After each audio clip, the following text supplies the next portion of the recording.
Hey y'all, it's me, Ayanna. I'm here.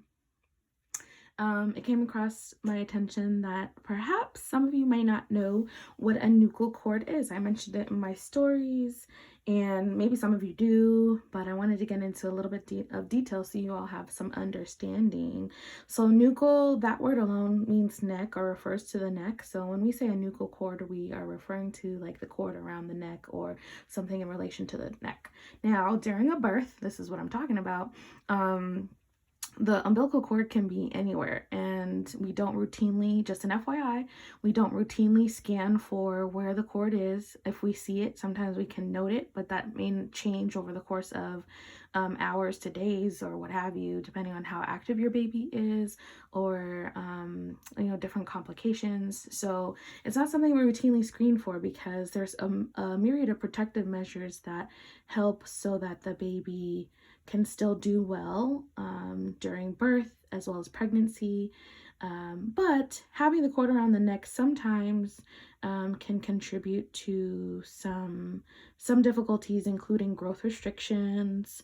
So, baby not necessarily matching up to the size that we would expect them to be around a certain gestational age. Can also relate to meconium staining during the birthing process or before, maybe an abnormal tracing. So if you're in the hospital setting and they are using your continuous fetal monitoring, another talk for another day, you might see some signs. Also, you may not see some signs. I've seen it before where the cord is around the baby's neck and we had no idea until the baby got there. So basically, what we're looking at is, I'm visual, y'all. I'm visual. The cord around the neck. So other day, I had a baby who came out with the cord around the neck 4 times. And there's different things that we do during a birth to aid this baby in coming out. I mean, it can vary from them being okay to maybe them needing a little resuscitation or assistance in transitioning. Not only did the baby have the cord around its neck, it also had a true knot, which can happen. Some babies are super active. Again, this can contribute to growth restriction because look, the vessels travel through the cord. So if we were to imagine this is umbilical cord, there's 3 vessels here, 2 arteries and a vein that carry oxygenated blood to the baby and deoxygenated blood away from the baby to provide nutrients, etc. And so what can happen is, your baby could be doing acrobatics in there. We have no idea what they're doing most of the time. You can feel it. You can tell when your baby's flipping, I'm sure. But a lot of times we have no idea if it's going to end up like this. But it's pretty rare for this to happen. So every time you see it, it's kind of like, ooh, well, your baby was doing something or something happened on the inside.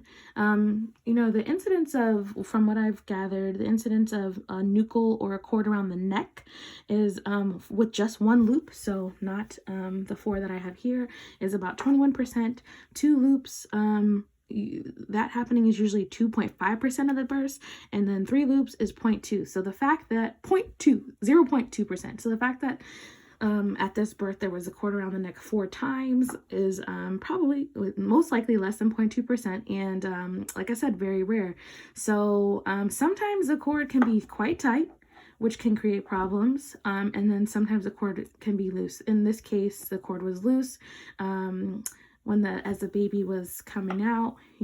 Once the head emerged, we identify here, forgive that tag, we identify here as the cord is coming out or the head is coming out, we're looking for different things. Like, we're not just there holding our hands. I mean, essentially, most times we are, but we are looking for things. So, we're vigilant, paying attention to see what happens. And so as the head was delivering, I could see the top of the first cord. I had no idea, or the first loop, I had no idea that 4 was gonna be the result or the true knot. So baby emerged, and then I was like, oh, well, baby was fine. I was already crying before we did anything. And so I kind of leaned the baby closer to the mom. The cord was extremely long too, and umbilical cords can be quite long. They can be very short, but they can be quite long. This one in this case was very long. So what I did was unwrap. This is one thing that you can do if you know it's loose, right? And just to clarify too, a cord can be like this. In the case that I was talking about recently, it was like a scarf, like you saw me unwrapping. Sometimes we'll notice it that it's just like a little wrap here. Sometimes it's like caught up underneath the arm, almost like a bag. Sometimes it's entangled in like a leg or foot. See that happening, and there are maneuvers that you can do.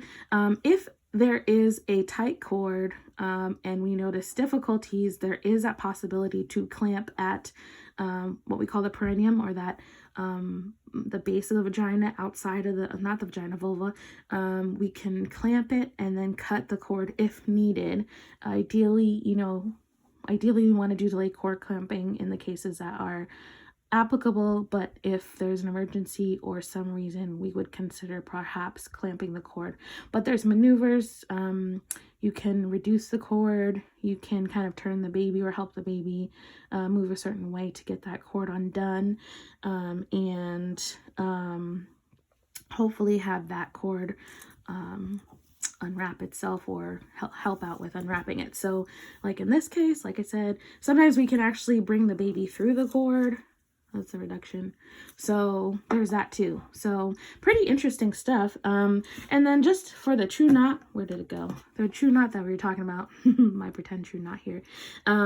What's nice is the umbilical cord is designed to have supportive therapy. So it has this jelly that's surrounded. It's called Wharton's jelly. It's this like, that's what makes it so sticky. If you've ever touched or tried to cut an umbilical cord, you know that it can be like, kind of sticky or kind of jelly-like, and it takes a lot for some of them. Some of them have some really thick Wharton's jelly around it, and so what you'll see is like it's kind of a little bit difficult to cut, or if that's what you do. Some people will burn, some people will do like a lotus birth and keep that placenta attached for a while.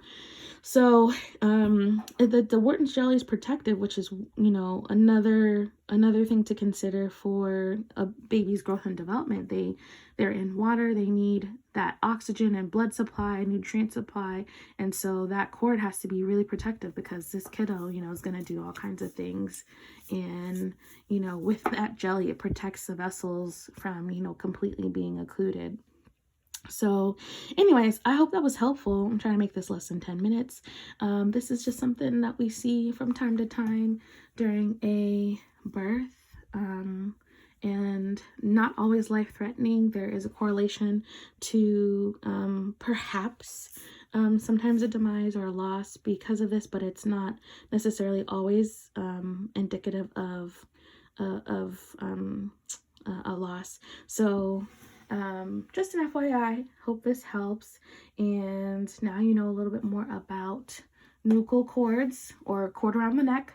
We also might say cord around the shoulder, cord around the extremity, cord around the trunk, cord around the foot, leg, whatever it might be. So, and true knots. So hope you enjoyed. Okay,